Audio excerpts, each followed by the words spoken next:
Hello everyone and welcome to the F1 Corner, this week in F1. The weekly update on COVID-19. McLaren is still going with the Mercedes engine for 2021. And a narrow or larger nose, which one is the best? Our first news regarding the coronavirus update concerns the Azerbaijan Grand Prix. It has been confirmed that this Grand Prix will also be postponed, which means that the season will start even later. We have no idea when the race will take place or when it will be rescheduled, but the authorities surrounding the event want to make sure that everything is safe and that everyone can attend the race without being concerned about getting sick. This also means that, as we speak, the first Grand Prix of the season should be the Canadian Grand Prix, which, according to François Dumontier, the organizer, is not in danger. There is a high chance that the Canadian Grand Prix will also be postponed, yet we don't know at the moment. But no matter what, the promoter did confirm and guarantee that no matter what happens, the race will take place in 2019, and then there are plans on the FIA and Liberty Media side to reschedule the race later in the season if needs to be. This week, Chase Carey, Liberty Media president, also spoke up regarding the upcoming Formula One season. He said that no matter what happens, if there is a season, and he's confident that there will be, when everyone is ready, we will go racing all out. That said, this season will not be a 22 race season as first planned. Right now, they are working on a potential 15 to 18 race calendar as opposed to 22 to accommodate everyone who had to cancel or postpone their event. We already know that the Monaco Grand Prix will not take place, that it has been officially cancelled. We know that Australia has been cancelled. There's a big chance that Vietnam would not take place, as they said that they could take the extra year to get ready for the event.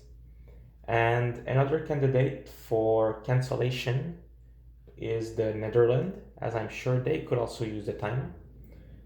That said, we still don't know what are the calendar's candidates for rescheduling, so we'll have to follow that closely when the season can finally get underway.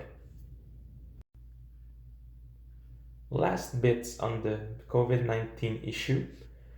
McLaren staff that was still quarantined in Australia can finally go back to England.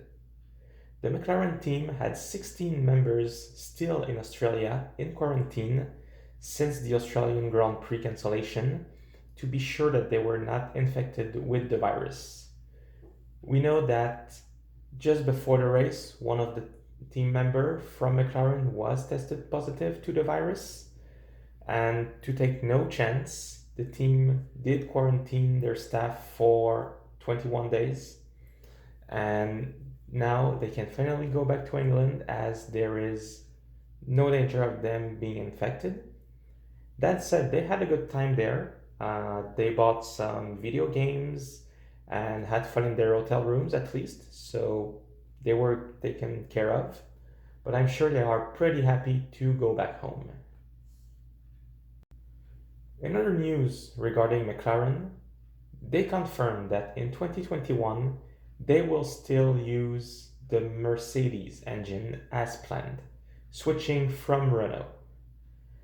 This means that they will need to do a lot of work to adapt their current chassis to the reality of the Mercedes engine.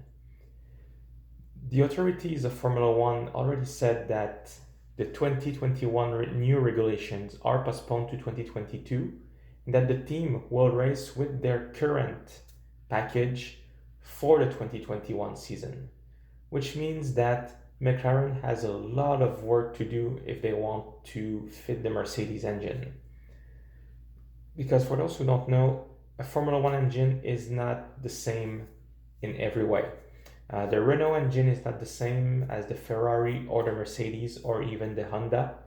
The way everything is packaged sometimes forces the team to review how they insert their own component inside the car to accommodate everything. It forces them to review their cooling system, their aerodynamic.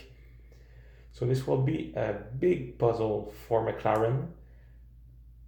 We can probably bet that they will have a little bit of liberty to adapt their chassis, but at this point, the Formula One officials have been quite clear that the teams will need to race with their current package. So it will be interesting.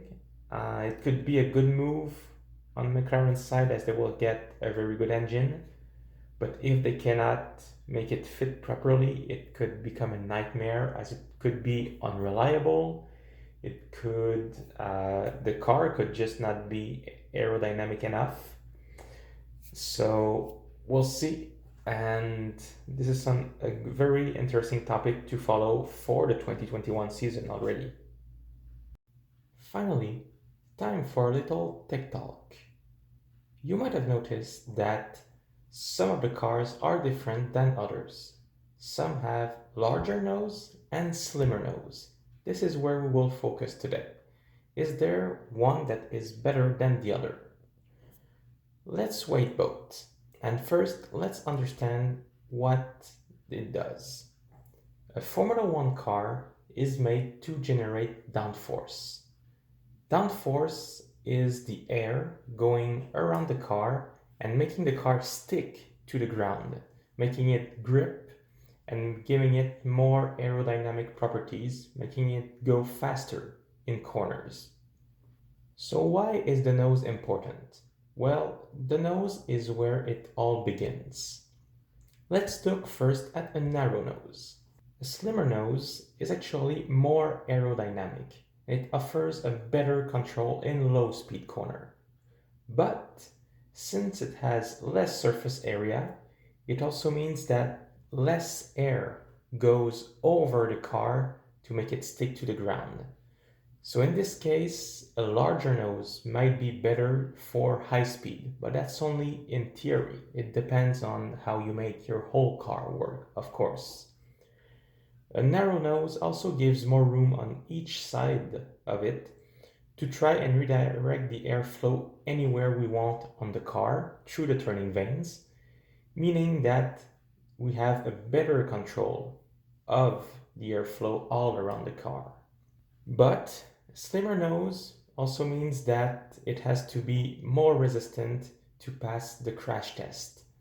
The forces during a crash are spread over a smaller area than the bulkier nose, which has for consequence that the slim nose needs to be heavier and the car has less ballast to redistribute around the car from circuit to circuit, compared to a heavier nose where the teams have actually more room to play with.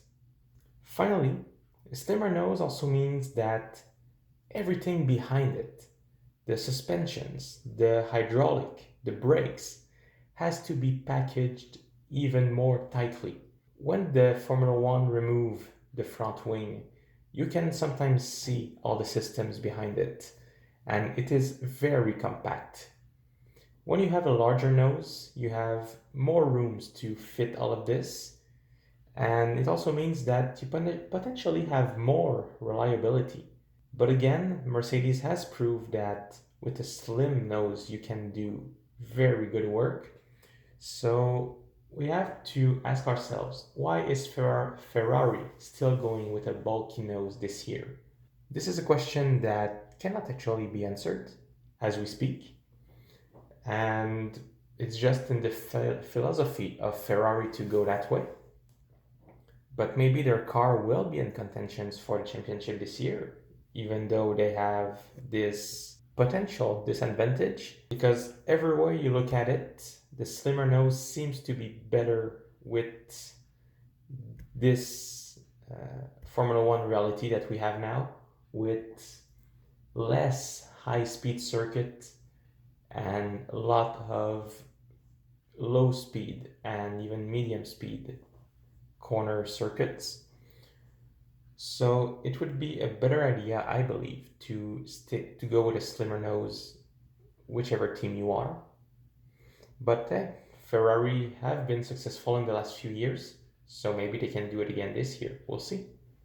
Thank you for watching, everyone. Hope you have a good time. Subscribe, like, leave a comment, and see you next time.